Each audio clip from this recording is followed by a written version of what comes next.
Hello guys, welcome back to our channel. It's me Siri. Sunday special వచ్చేసి fish అండి. ముక్క లేనిది ముద్ద దిగదు కదా మనకి, సో అందుకని ఫిష్ అయితే తెచ్చేసుకున్నాము. ఇప్పుడు ఫ్రై కోసము మనము మసాలా అయితే కలిపి ముందుగా పక్కన పెట్టేసుకుందాము.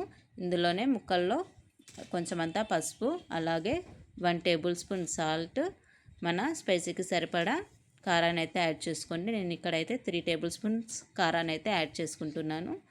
అలాగే 1 టేబుల్ స్పూన్ అల్లం పేస్ట్, ఇందులోనే మనకు కావాల్సినంత గరం మసాలాను కూడా యాడ్ చేసుకోండి. చూస్తున్నారు కదా, ఇందులోనే 2 టేబుల్ స్పూన్స్ ఆయిల్ కూడా యాడ్ చేసుకోండి. ఈ ముక్కలకి మసాలా బాగా పట్టేలాగా మొత్తం కలిపేసుకొని పక్కనైతే ఉంచేసుకోండి. ముక్కలకి మసాలా బాగా పట్టాలంటే చాలాసేపు అయితే బాగా కలుపుకోండి, మసాలా బాగా పడుతుంది.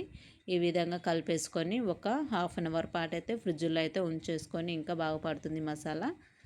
చూస్తున్నారు కదా, ముక్కకు బాగా మసాలా పట్టేసింది. నేనైతే ఒక హాఫ్ అన్ అవర్ పాటు అయితే ఫ్రిడ్జ్లో ఉంచేసి ఫ్రై చేసే ముందుగా తీసి పక్కన నుంచి పెట్టేసుకున్నాను.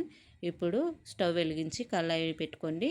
కళాయిలో ఆయిల్ వేసుకొని ఆయిల్ బాగా హీట్ అయ్యాక ఫిష్ పీసెస్ అయితే వేసేసుకొని ఒక్కొక్కటిగా బాగా ఫ్రై చేసుకోండి. ముక్కలు అనేది ఒక్కొక్కటిగా మెల్లగా తిప్పుకుంటూ ఫ్రై చేసుకోండి, లేకపోతే ఫిష్ ముక్క అనేది విడివిడిగా అయిపోతుంది.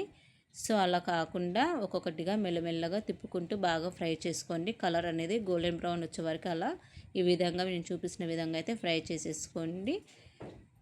అలాగా ఒక పేపర్లో టిష్యూ పేపర్ ఉంటే టిష్యూ పేపర్ అయితే వేసుకోండి. నాకు ఇక్కడ టిష్యూ పేపర్ లేదు కదా, సో అందుకని న్యూస్ పేపర్ అయితే వేసుకున్నాను. ఫిష్ ఫ్రై అయితే అయిపోయిందండి. ఇంకా మరిన్ని వీడియోస్ కోసం లైక్ చేయండి, సబ్స్క్రైబ్ చేసుకోండి, పక్కనే ఉన్న బెల్ ఐకాన్ని క్లిక్ చేసుకోండి.